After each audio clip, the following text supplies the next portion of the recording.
where are you, Harley, now in this period? Are you in Canada? I'm in Canada. Yeah, I'm at home in Ottawa with my wife, who's also an entrepreneur, and my two daughters, Bailey and Zoe, who are 4 years old and 1 year old, respectively. And they're just back here watching what looks like Peppa Pig or something. And we've been here working from home for about 8 weeks. Gosh, and I have two kids, and the first period was tough, and then we got the genius idea of getting a trampoline, a big trampoline in the garden, and that was a lifesaver. I mean, they basically jump all day outside. You know, this is how it works. That's really great. No, I mean, there are some silver linings of all this, and certainly spending more time with family has been like that for me. But it's been challenging. How is managing a company like Shopify in smart work? I mean, obviously all the tech companies are, used to work remotely. I have my little startups managing remotely for many years, and all the big tech are used to work remotely. But it's different, don't you think? It's completely different to be forced to work remotely. And how was the experience for you? Well, so a couple things. There's a few layers there. The first thing is, yes, I think generally technology companies are well suited for adaptability when it comes to work environment and technology that we use. So Shopify, one of the things that we care a lot about when we have about 5,000 employees. One of the things we care about is, are people resourceful? Do they have a growth mindset? And I think we like those attributes because it means that people look for very creative solutions. But where that's also really valuable is when we say, hey, we're shutting down 17 offices around the world. We're all going to work from home. Get your setup right. Get the good camera. Get a good microphone. Make sure you're using Slack properly. Make sure your Meets, your Zoom are working well.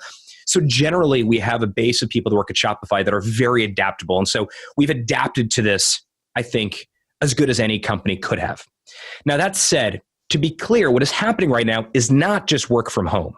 It is work from home plus social isolation or social distancing. Yeah. And so I think one of the things that people are missing here is that they're using this experience over the last 8 weeks as an example or an experiment on whether work from home works for their companies. And that's the wrong way to look at it. Yes, we are working from home technically, but actually this is work from home, plus we can't see our friends, we can't see our family, we can't go to restaurants. So if the energy levels of your team are diminished and you feel that, and maybe you have some pulse surveys or you have some feedback to tell you that people are not as engaged, well, maybe it's work from home, or maybe it's the fact that none of us have left our house in 8 weeks. Absolutely. And let's not confuse those two things. How do you keep your team focused and motivated in this period? Also because, I mean, it's a really tricky period. In the beginning, I give my experience, I thought, yeah, all right, I work from home already for 7 years. I manage remote team. I do a lot of videos. So I thought it was very easy for me. But then, when you force at home and you just have to stay at home, after a while, you start to say, you know what, it's not so great. And so you have to keep motivate yourself every day. How do you do on a large scale? I think for the most part, most people that work at Shopify, certainly myself and the leadership team, we are entrepreneurs first and foremost. And so I think entrepreneurs are resilient by their very nature. They tend to look at opportunities or challenges as growth moments for them. But you're absolutely right. It is tough to motivate. One thing we have doubled down on that has been very successful has been oversharing of information. So we end the week every single Friday with a town hall. Myself and Toby and a few others get together and we sort of give it a little bit of an overview of what we saw this week, things, some wins, some losses, some context, some insights. And then we open it up to an AMA and Ask Me Anything, where the entire company can ask us anything they want. And the reason I find that so valuable is because it provides a bit of a pressure release valve. We can very quickly understand what's the zeitgeist of the culture. What's on people's minds? What are they worried about? And it allows us to have deep empathy for what people are working on or what they need from us that maybe they're not getting. And so oversharing has been one that's been really helpful. The second is we're doing a lot of just kind of hangout, like social hangouts during the day. So 20 people may join a hangout or a Zoom. We may not even talk to each other. We may just have our coffee, have a conversation. Just for fun, just to be... Just kind of for fun. And we all may do our work, but we're doing it sort of on camera with each other. And someone may pop their head up and say, hey, I just had this really great idea. Oh, someone else said, well, I thought about that as well. And here's how. And so we're trying to stimulate conversation, engagement in a time that's really challenging. But I would say the most important thing we've done to keep motivation high is remember why we're here in the first place. Right. And at Shopify, we are here to support small businesses. And our mission to spread entrepreneurship, to level the playing field for entrepreneurs, to help people start, grow, and scale businesses, it feels like it's more important now than ever before. Retail is changing. Small businesses are the ones getting hurt the most right now. And so we're reminding ourselves why the work we're doing is so damn important. It's a crazy period because you said, yeah, small business being hurt a lot. But I mean, yesterday I saw Airbnb, 50% less revenues and 25% of people, a cut. And I mean, Uber this morning, like I don't know how many thousands of people laid off. So it's a crazy period. And also huge companies that before I thought, this is an incredible company, well run, like Airbnb, great valuation, incredible market. And then in 1 month, everything changed. Well, what do you think? I mean, obviously Shopify is in the right side of the I don't know how you say in English, when the wave goes on the right side because everyone now goes online, everyone try to understand how to sell online. So there is a huge growth there for you and for the e-commerce in general. How do you live this moment? I mean, did you expect something like that? Well, look, I think when there are tidal waves that are coming, even if you see them at a distance, the best thing to do is to grab your surfboard. And I think that some businesses have done a really good job of grabbing the surfboard as they saw this coming. I think that what the crisis has done fundamentally for retail is it has catalyzed the year 2030 and brought it back to the year 2020. Something that's interesting that most people don't know, because we all assume e-commerce is so big. Shopify's got 1 million stores. You have big marketplaces like Amazon or Walmart.com. You have these big retailers online. But actually, as a percentage of total retail, e-commerce is still sub 20%. It's something in the neighborhood of 30% in China. But outside of China, in a place like US, Canada, Italy, the UK, it's sub 20%. It's about 15% in Canada and the US. So it's still a very small percentage of total retail. And I think it would have gotten bigger, obviously, between now and the year 2030. But what's happened through the crisis is now everyone is thinking about what is my multi-channel strategy. And to be honest with you, the whole idea of multi-channel, meaning selling online and selling offline and selling in a retailer and a wholesale model and selling in a marketplace and selling on Instagram or Facebook or Pinterest or wherever, that's not a strategy. Channels are just tactics. I think fundamentally what the best retailers, the best brands have known for a while is that the future of retail is going to be retail everywhere. And if you want to be successful in the future, you need to sell wherever your consumers want to buy. And some consumers want to buy online, and some want to buy offline in certain times, and some want to buy on Instagram, and some want to buy on Amazon or eBay. But what Shopify has been providing for a long time, and the value is now beginning to be better understood, is we're a retail operating system. We actually are channel agnostic. But if you want to be a great business in the future, which frankly is happening right now before our very eyes, you can't just have one single location, one single channel. Because again, if something like the crisis happens and you don't have a wonderful online store where people can easily access while they're working from home and living and not leaving their homes, your business is not going to survive. That Italy has been also slower, very similar to Canada, actually, where we live, to adopt this digitalization. But the crisis has created this urgency for people to rethink their business models. I tell you this, I give you this example that to me is crazy. I spent 20 years to divulge internet opportunities in Italy. And I mean, until like 1 month ago, questions from companies were, are you sure that, I can sell bags online? Are you sure? Does it really work? And you think, man, we are in 2020, and that was even pre-COVID. But still, there is a big prejudice. Probably now is changed, but now is a problem, because maybe you were organized only to sell offline, and now you have to reinvent selling online, and in a very short period of time. I think Italy will get hurt, but probably the smart people, as you say, the smart companies, they will reinvent themselves and find the right way to do it. There is always this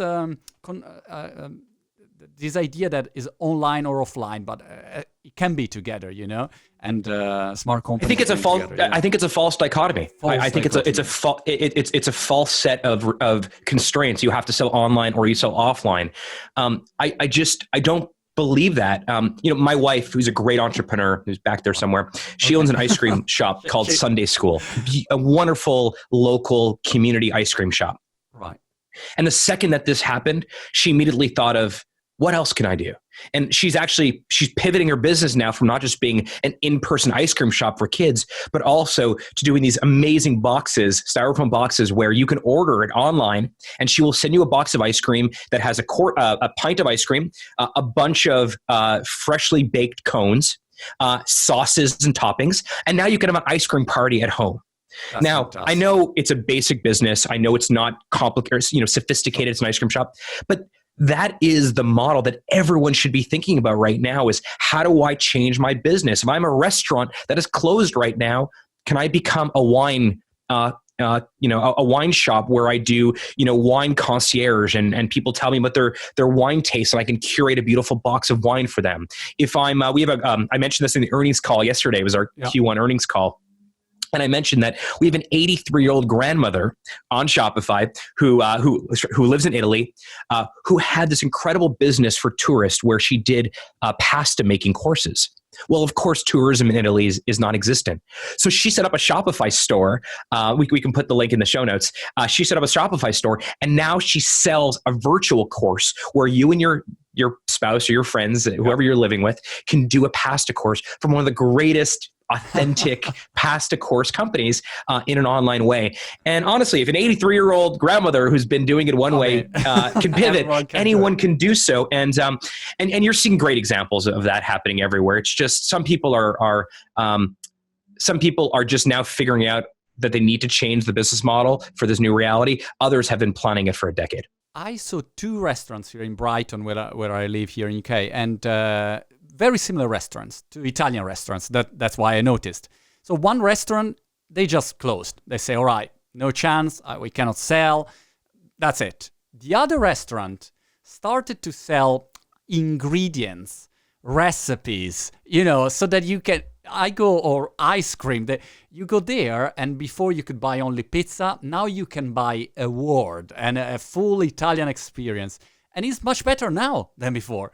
And by the way, that actually should be, when this all is over, they should continue that. Absolutely. It's right? Much better. And that is what is so damn cool about entrepreneurs, that entrepreneurs see an opportunity and they say, I actually can make something of this opportunity. They don't get discouraged. They become resourceful. They don't get down. They become proactive. They get passionate. They get, they look at these opportunities as, are you familiar with the book Antifragile?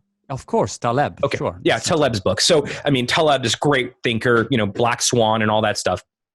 And for your listeners that don't know about that book, if I were to give my daughter a water glass, and she were to drop it, it would shatter. And that's because a glass is fragile. But I give her a plastic cup instead, because if she drops it, it doesn't break. It's a plastic cup because it's robust. But Taleb talks about a third type of system called the antifragile system. And that exists in different places in the world. That one of the best examples is our immune system, where some systems, after certain shocks, after certain things that are supposed to hurt them, actually come back stronger, more resilient. And I think entrepreneurs are anti-fragile systems for the most part. They have an anti-fragile mentality. And that's that's the situation right now is horrible. Unemployment, I just read, over 30 million people claiming unemployment in the United States alone. People are losing their jobs and they're struggling. But if you put that aside for a second and you try to find some silver lining here, one of the silver linings is that some people are showing incredible resiliency and their business will be changed forever after this in a positive way. Did you have some time for DJing in this period or not? You did your research. Yes. I should say I don't have my DJ gear here. Are you still good? Are you still good? Am I still good? I don't think so. Right. I DJ twice, 2 or 3 times a year. Usually it's Shopify events or charity events. And my wife always makes fun of me that because I stopped DJing professionally, meaning getting paid for it in the mid 2000s, that my book of music sort of stops at the Black Eyed Peas. And then if I go to perform now, I'm just going to look like a super lame old dude who thinks he's still cool. So every time I DJ, I spend like 2 weeks doing my research and figuring out who are the greatest producers, the best new artists. And DJing for me is really fun. It's actually it's a wonderful way for me to practice some of the stuff we're talking about, which is the ability to quickly pivot and to adjust. And you read the crowd and say, is this song resonating with this crowd? I see a couple people that seem bored. Maybe I need to take this in a different direction right now. That's really fun for me. And DJing was my first entrepreneurial venture. So it plays a nice place in my heart. It came up, the DJ thing, because I think in this moment, it's probably the best moment in the history for artists or freelance, or I'm interviewing a lot of musicians, singers, actors, actresses, and they still think, that you need a publisher, a media company behind you. And of course, if you want to do Jumanji, or I don't know, I have only movies that I watch with my kids in this period in my head. If you want to do The Avengers, of course you need, the big company. But if you want to have a direct relations with your fans and followers, you can do so much. You can sell directly to them. And before it was not possible. You always have some kind of intermediary in front of you. And now it's different. That's why I'm a big fan of Shopify for many years, because there is a chance now. So you can sell direct. If you have a community, you can sell directly, even if you are maybe a DJ or a musician. So I was curious if you saw a growth in this period also for this category of people. Yeah. So I mentioned this yesterday on our earnings call, but yeah, we are seeing an increase of new store creations. It feels like people now, whether they have the time or they have the necessity, they're trying to think about how they can take an idea they have to market. And it's interesting because, someone that you may know as well, because he's I think he's one of the best brands based in the UK, is Gymshark. Yeah. And Gymshark's one of my favorite companies, and Ben is someone I've known since, when he was just getting started in 2013, and they've built what I think is one of the greatest athletic brands on the planet. I don't know this for sure, but I suspect in the board meetings at Nike, they're talking about Gymshark and how they've risen so quickly. And the reason they've risen so quickly is because Ben and his team had no restrictions. They didn't have to rely on anyone for distribution. They were able to build a beautiful store, build great content, build a wonderful brand, and get it out to the world. And people are resonating with it, and they're saying, we love Gymshark, we want to buy more of it. The reason that's an important story is because it shows what is possible. But not everyone's going to build the next Gymshark. And what I'm seeing right now on Shopify is I'm seeing people that have hobbies. So maybe they make pottery in their garage or something like that. They make these mugs. And now they're like, I want to commercialize my hobby. Or they make beautiful, necklaces for their family, their grandkids and their nieces and nephews. And they say, you know what, I actually want to commercialize this right now. So because people are losing their jobs, and they're looking to supplement income, because small businesses are struggling and looking to cut costs any way they can, and because people have some additional time on their hands in some cases, entrepreneurship is becoming something that people are looking into now that never would have done it in the past. And my life's work has always been to help create more entrepreneurs. And that's the reason why I joined Shopify over 10 years ago, because I felt it was the best tool for someone to commercialize an idea, for someone with ambition to convert that ambition to a business. And we've helped now over a million merchants do that. But that is happening now at a pace that is not seen before. And what's fascinating is some of these first-time entrepreneurs that have never done it before, they are taking bigger risks than some of the biggest companies on the planet are doing. Some of these companies, again, that are still sticking to brick and mortar because they're scared of what online may look like. Yeah. It's the first-time entrepreneurs that seem to have this great courage right now, which is amazing. Also, the brand that you build is your brand. I mean, you own your brand. And for me, this is very fascinating. I've been watching in this period Last Dance, the Michael Jordan. I don't know if you're watching it. It's really cool. I mean, it's the story of the 1997 season for Chicago Bulls and the Michael Jordan. And you see Jordan, of course, he's a great brand, Michael Jordan.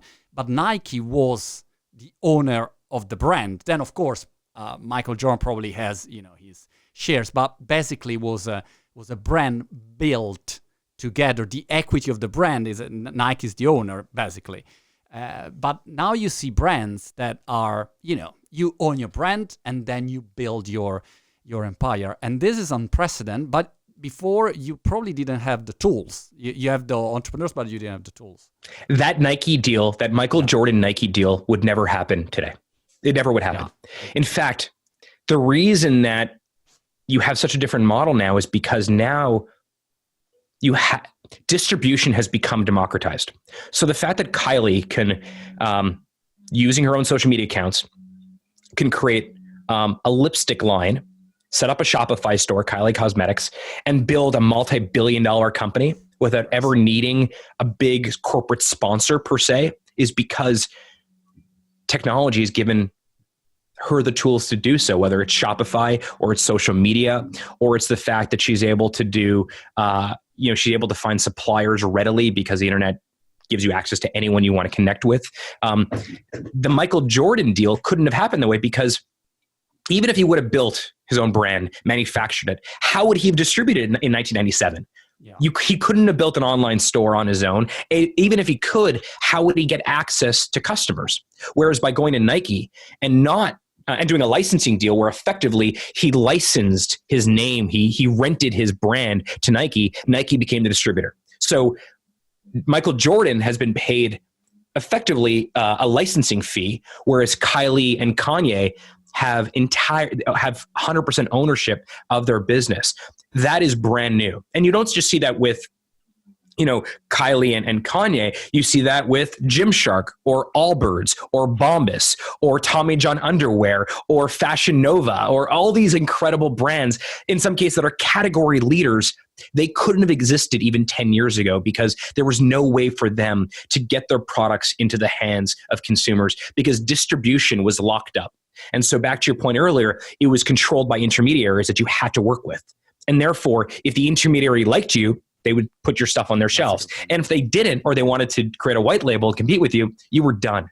Now, these people have full control. And Shopify has played a small role in that, but generally, technology has democratized commerce and retail and entrepreneurship in a way that has never been seen before, which is why Ben and the folks at Gymshark can build a massive empire from their mom's kitchen table. There is also probably a progress that you do as an entrepreneur. I'll give you an example. I wrote my first book with the biggest Italian publisher in Italy because I didn't know about the distribution. So I thought, all right, I write the book, I have the community, I can promote it, but how do I distribute? How do I go in the shops? How do I print? How do I take care of the logistics? Second book, I thought, you know what? I will self-publish and I will create a publisher. Still, I had to do, all the deals, logistics, organizing. I had to sell it on Amazon to have an easier logistic and so on. Then I saw your fulfillment Unfortunately, in Italy, it's not there yet.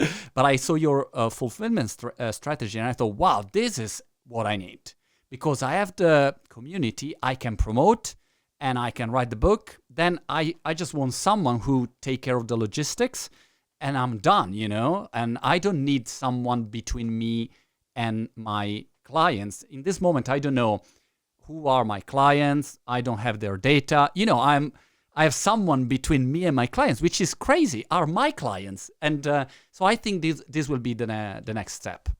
Yeah, that's the reason why when people ask me what Shopify is right now in 2020, I believe what we are, yes, we do e-commerce. Yes, you can use this for your physical store. We enable you to cross-sell in marketplaces and social media. But I think what we really are is we are a retail operating system. And the reason that's an important concept or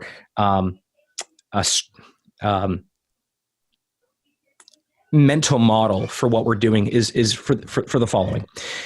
You can go and find a fulfillment warehouse on your own because you're you and you have a great following and you have a little bit of money and you've been successful. But even if you walk in with all your success and all your notoriety, you're still going to be getting effectively retail rates from the fulfillment warehouse. Well, what if you don't walk in? What if I walk in instead, representing 1 million merchants? By the way, if you aggregate just our US stores, Shopify is the second largest retailer in America, online retailer in America after Amazon. So if I walk into the fulfillment warehouses, or I walk into FedEx or USPS or UPS, or I walk into financial companies, and I walk in on behalf of 1 million merchants, including you and including Gymshark, including Kylie, but also including all the small businesses on Shopify. I'm now walking in as the second largest retailer in America, or one of the largest retailers in the UK. I can negotiate with incredible economies of scale. And then instead of keeping it for myself or for Shopify, I'm going to distribute that to you so that you as a small business are able to get shipping rates on capital for cash advances and financing, rates on shipping labels, on fulfillment services. You're getting the rates the biggest companies in the world are getting as well, except that you're not the biggest company in the world. And that's what I said earlier, we're trying to level the playing field. That's what I mean by leveling the playing field, is that what if everyone got the same rates on fulfillment that traditionally only the biggest retailers could provide? What would happen? And what would happen is, we're seeing that in front of our eyes now, is that all of a sudden we're seeing that the future of retail is going to be in the hands of the many, not the few. And that, I think, is really exciting. I love it. When is fulfillment coming in Italy? I need it for my next book. We just opened it. So it started in the US. We just did Canada. It'll roll out, but it's really, really cool. And the other thing about our fulfillment, it's called the Shopify Fulfillment Network. I'll just spend a moment on it. But the thing what's so neat about it is, you think about how many warehouses right now in Italy, fulfillment centers, are sitting empty. Maybe they were the distribution arm for some brand that no longer exists. A lot of these fulfillment warehouses, they're owned by, a lot of them are family owned or owned by a small company. And they have capacity, but they don't have a way to reach out to all these new big brands or these small brands.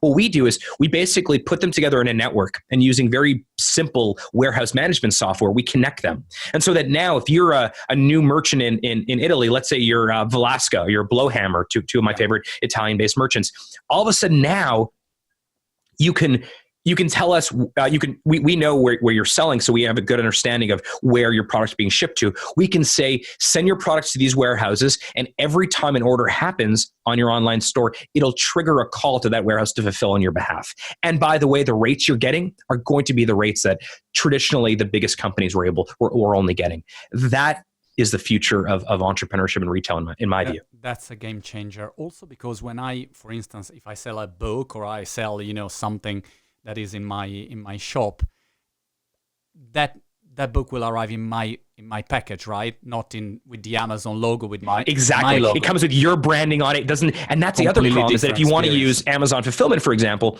not only do you have to sell on the Amazon marketplace, with more and more people don't want to do, but also it comes in a box that says Amazon on it. It doesn't allow you to own your brand. The marketplaces, by the way, are really great places to introduce your brand to an audience. But what you do when you're selling in a marketplace, or what you do when you're selling in someone else's store, is they are renting you customers, and the rent is high. Yeah, absolutely. When it's yours, you're not renting customers. They're your customers. And if you decide to leave Shopify, or you decide to leave your current model, they're always your customers. They belong to you in perpetuity.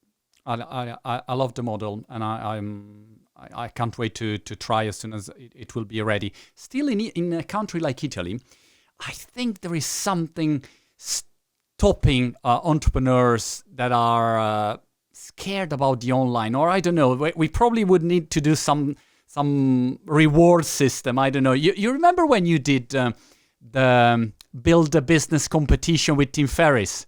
That in the beginning was crazy. Because I thought, why should you give, it was like 100 grand.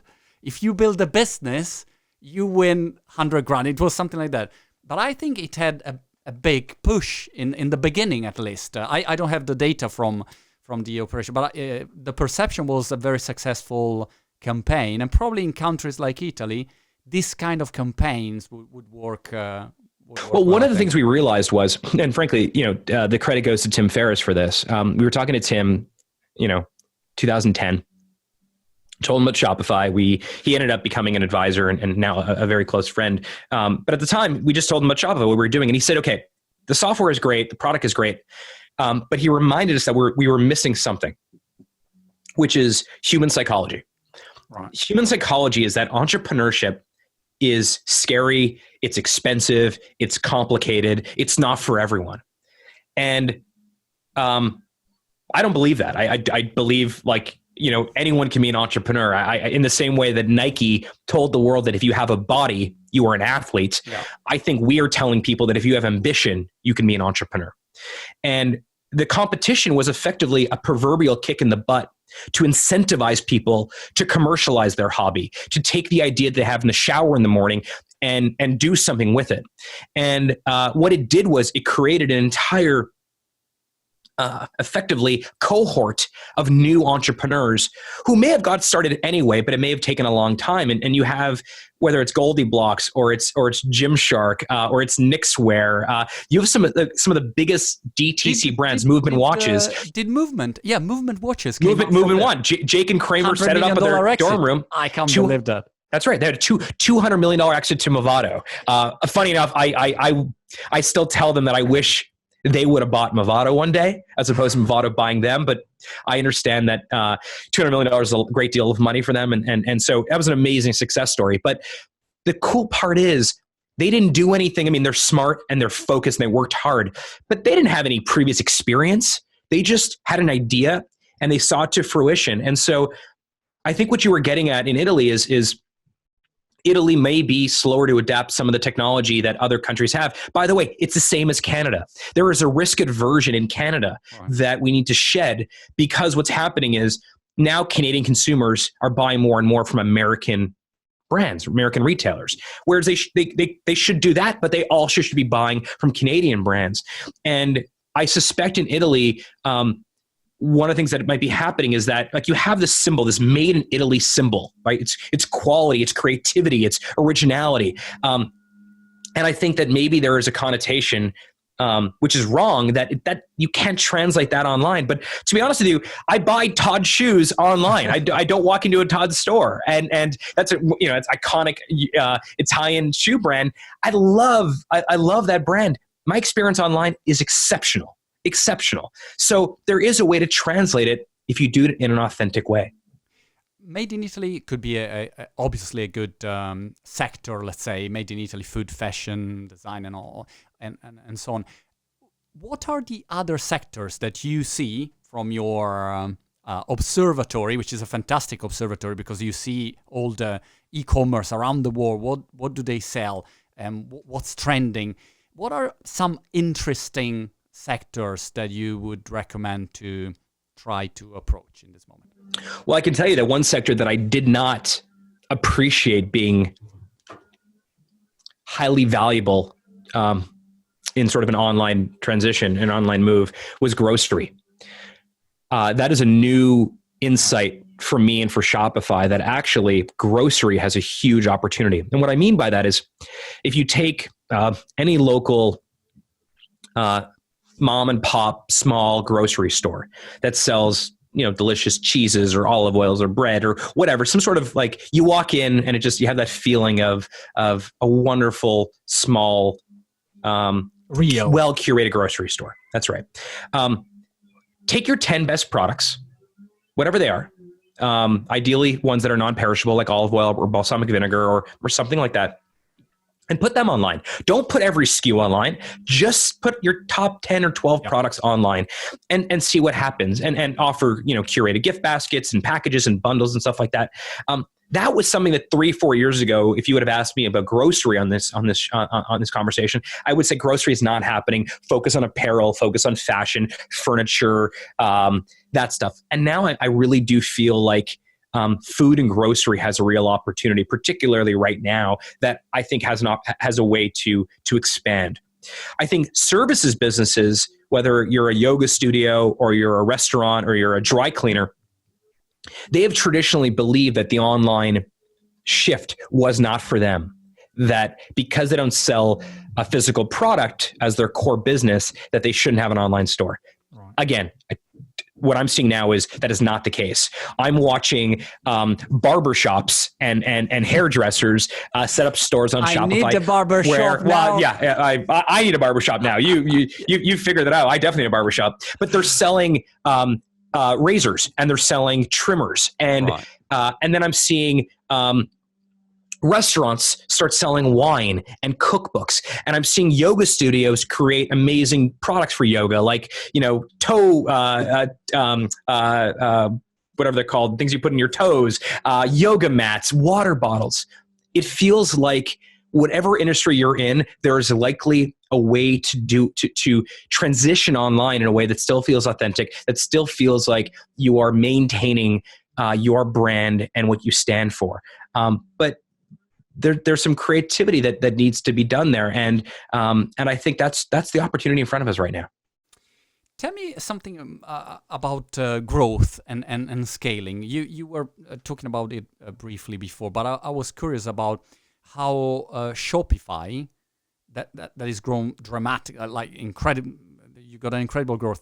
How did you deal with the instant growth, the exploding growth of this period? Because I saw, for instance, Zoom, just to give an example, they went from 10 million active daily users to like 200 million, or I don't know, like it's a crazy growth, and they had a lot of problems, security and so on.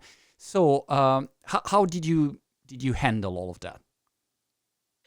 Well, it's not easy. And I think that any company that remotely, pretends like, by the way, remotely.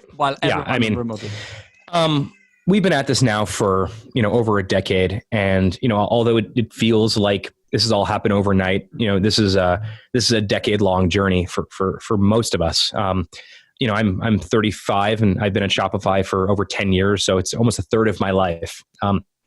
A couple things that I think have been really helpful for us. We all, the leaders at Shopify, all deeply believe that we have to requalify for our jobs every year. Right. And that may seem simple, but that is a very important philosophy, because it means that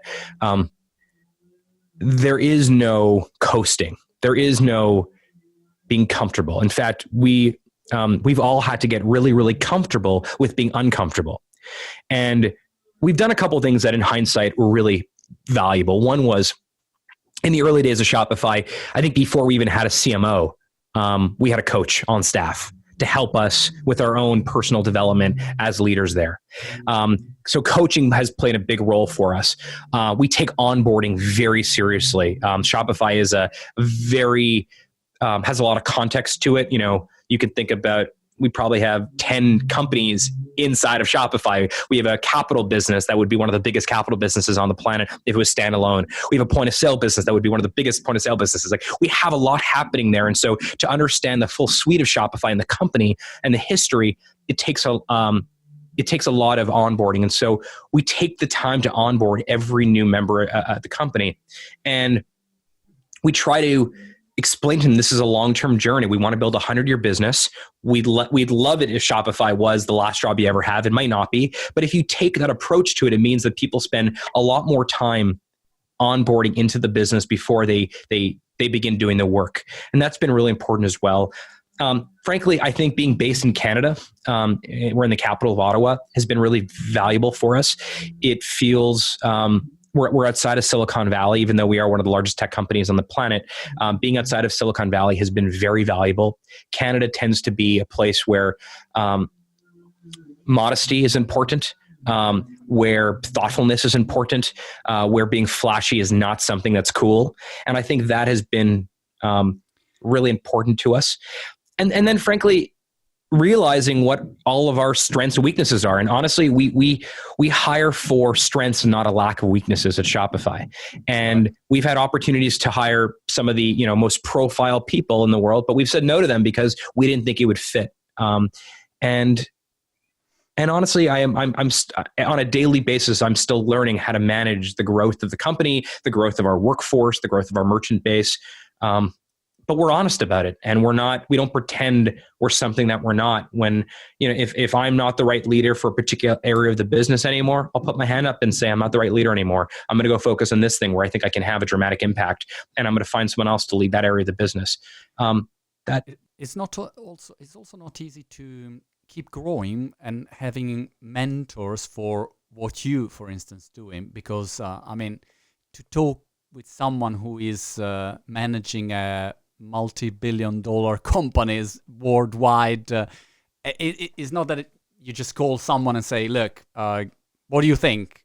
He doesn't have that experience probably. So also finding the right people to have a chat with is probably important. Although that's gotten I was going to say that's gotten easier. One thing that I always had was what my mother would call chutzpah, which is a Yiddish term. My mother's an old Jewish mom, and so she uses terms like that. So she would always say that I have a lot of chutzpah, meaning I always had an audacity. Okay. So even when I was a kid, if there was someone that I really admired or looked up to, I would write them a letter. And I wouldn't write one letter. I would write 20 letters, and eventually they would respond to me. Like the Shawshank Redemption. Yeah, I would exhaust them to the point where they would just give up and say, okay, we'll talk to you. Now, when I was a kid, I would play on, hey, was there someone in your life that, you looked up to at some point? Now, can you pay it forward to me? And now, because, I'm able to access more people, I really do leverage that. So, we went public May 2015, almost 5 years ago to the day. Before that, I spoke to anyone who went public in the last 5 years. Companies that went public, much, much longer, people at LinkedIn, people at Yelp, and people at New Relic, and people at HubSpot and Zendesk. And so I tried to talk to as many people that I possibly could get a hold of and say, what is one thing you wish, or three things you wish you would have known then that you've now realized now? And the concept of mentorship for me is fairly, it's really important in my life. It's fairly sacred.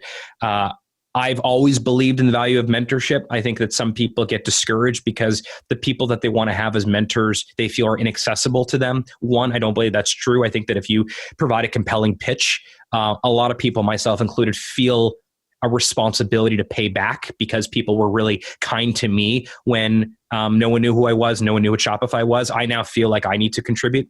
I know you do some investing in that same vein as well.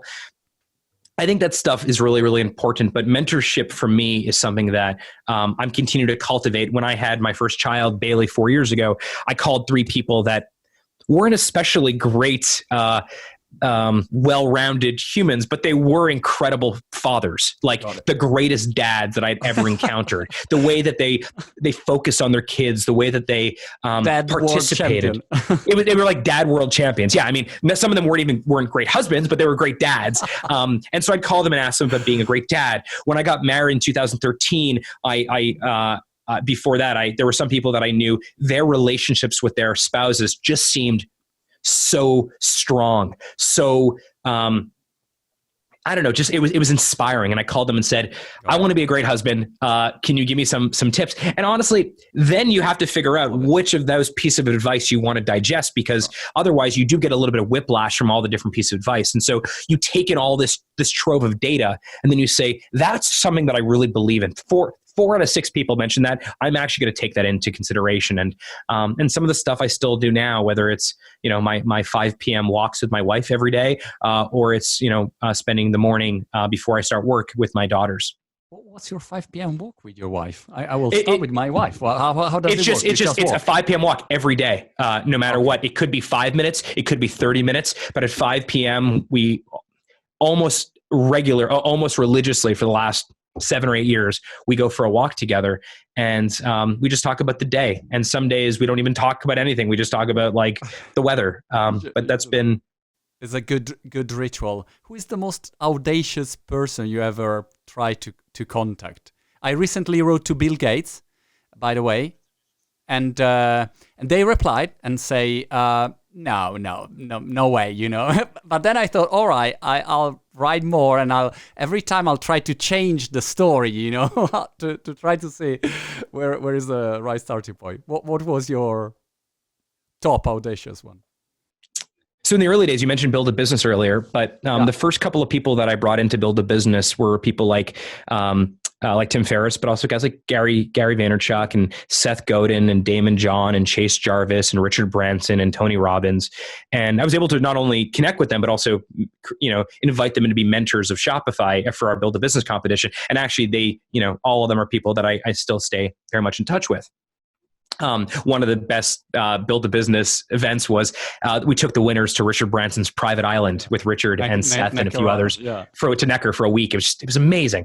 One of the things I've always tried to figure out is... Have you done kite surfing with I have not. No. I have not done kite surfing there, but Toby has. But I have not. And but it was amazing, and it was amazing to cultivate those relationships. What I've always tried to do is figure out, okay, what is the centerpiece of our relationship? Meaning, what is something that I know they want right now or need right now? What's something that I want or need right now? And so one of the great things about people like Richard Branson, for example, is at the same time I was trying to invite him in to help with build a business and get closer to Shopify and become a mentor for the build a business winners. He was also launching Virgin Unite. And they had a particular angle at that time focused on helping to create more small businesses in certain communities, that were sort of underserved and undercared for. And so we were able to kind of figure out, okay, well, I can do this, which will really help with Virgin Unite and get your mandate further. And you can do this, which will help my mandate go further. And we don't pretend or obfuscate the ask. In fact, we put the ask right on the table and say, you're getting 1,000 phone calls every day. You probably don't know Shopify. At the time, Shopify was a small little company, but I did do my homework on Virgin Unite. And I did figure out that this is one of the things you guys want to do in the next 12 months. I think I can help accelerate your goals. And in return, I would ask you to accelerate my goals. And that usually gets the first phone call. And then after the first phone call happens, then it's time to show them that we are authentic, that we're not just these sort of, fly-by-night companies here now, gone tomorrow type people, that we really care about entrepreneurship, that we really care about Shopify. We care about helping entrepreneurs become more successful. And then, as you know, Marco, certainly more than I, because you've met way more of these types of people than I have. No, I'm not sure. They want authenticity. They want to know that they're working with people that they also want to be friends with. And so it's a long-term relationship build. And some people get back to you and say, yes, but not now. I mean, sort of maybe like Bill Gates. But I'm certain that if you continue to be your authentic self, which frankly I know that you can't be anything else, eventually Bill Gates will respond and will come on the show and we'll engage with you, because you're not just trying to check a box. You're trying to build something meaningful. Sure. The other day, I tell you this funny story. I was chatting with a guest who is the inventor of the slow food movement. I don't know if you ever heard of. So eating locally. So he's an old Italian guy, very, very smart and clever. I was talking with him and I said, look, have you spoke with the Italian Prime Minister in this moment? And he said, no, but the Pope called me. And, like some people got some these crazy calls. So I was thinking, all right, probably, you get these calls every day now. But at the beginning, it was harder when you start is harder. A couple of minutes more, and then I'll let you go. I just was curious about two things. One, very fast, I saw that you launched Shop, a new app called Shop. And I was just curious to understand what's the difference with the normal marketplace like Amazon. Is it just a search engine? Can you elaborate on that? I was just curious about it. Yeah, well, Shop started as something. The app was originally called Arrive, and the reason that Arrive was I think such a great app and got so much popularity was an app we built was Arrive organized all of your online purchases post-purchase. So if you buy from 10 online stores today, including some of the marketplaces, the Arrive app had every one of your purchases there. It simply pulled it directly from your confirmations. And it allowed you to track everything. I don't know about you, but if you buy a lot online, sometimes you forget even that you've made the purchase, right? You're like, I bought I bought a bunch of Muji pens. I don't know when they're coming in. I actually just reminded myself this very second that I actually have some Muji pens coming. But it allowed you to see the entirety of your recent purchases and track where they are from a shipping perspective. That was really, really important. Then we had this thing called Shop Pay or Shopify Pay, which became Shop Pay, which meant that if you check out on most Shopify stores, you can use Shop Pay for accelerated checkout, meaning you don't have to put in your address anymore, your credit card. All the information is already pre-populated. And the neat part is if you like, great brands like I do, so let's say, my last purchases are like Bombas socks, Tommy John underwear, and Allbirds shoes. When I go to those stores, I can check out within a matter of like 10 seconds because Shop Pay makes it super easy. So what we did with the Shop app was we combined Shop Pay and we combined Arrive into one single app, which is basically like a shopping companion. Now, you don't buy anything on the shop, but it allows you to organize everything, your shopping history, your post-purchase experience, your shipping. And what's really neat about it, my favorite feature on it, is that because we know where the product's being shipped to, we can start to showcase or present to you other local shops in your neighborhood. And so you can discover new online shops that are in 25 kilometers or 25 miles from where you are. And so it's not a marketplace per se, but I do think and I encourage you to check it out. It really does make the shopping experience, online shopping experience, better, and it also allows you to find new stores that you may not otherwise have heard about. And so it's a great tool to help small businesses get new customers too. I'll check it out. If we meet in 12 months, how do you think the retail world will be different in this post-COVID? Everyone are talking about the new normal. What is this new normal? I don't know what is this new normal. How do you imagine that it will be different? I think that false dichotomy that we talked about earlier, online versus offline, hopefully will be muted. Because what people will realize is that channels are not strategy. Channels are just tactics.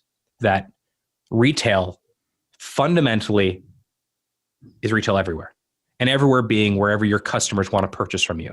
And so my hope is that, yes, I think e-commerce as a percentage of total retail in 12 months will be bigger than it is right now, but it would have been that way anyways. It's probably going to get, the growth rate will speed up because of the crisis. But what I deeply hope is that those iconic brands that have been around for 150 years, high-end, beautiful bag maker, but take a Vendetta, for example. Let's just take a great Italian brand like that, that they will stop looking at e-commerce as being a strategy or e-commerce being a separate business where they have a separate team and they have a separate set of designers or a separate set of leaders there, where it all just becomes one singular strategy.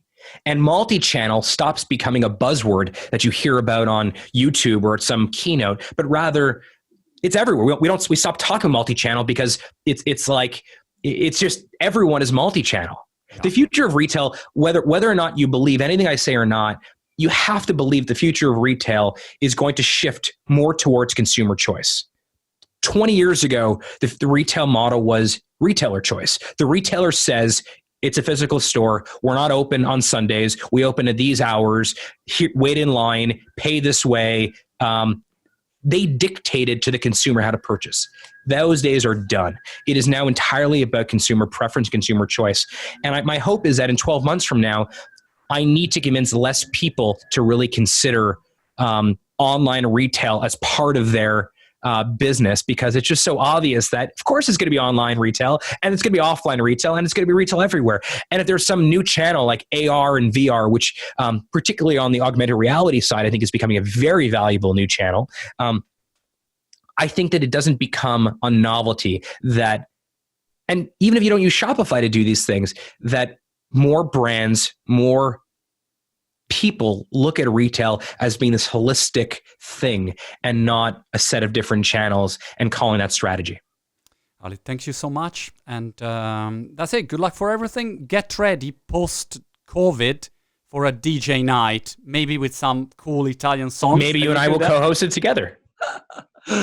Great. Thank you so much. Thank you, Marco.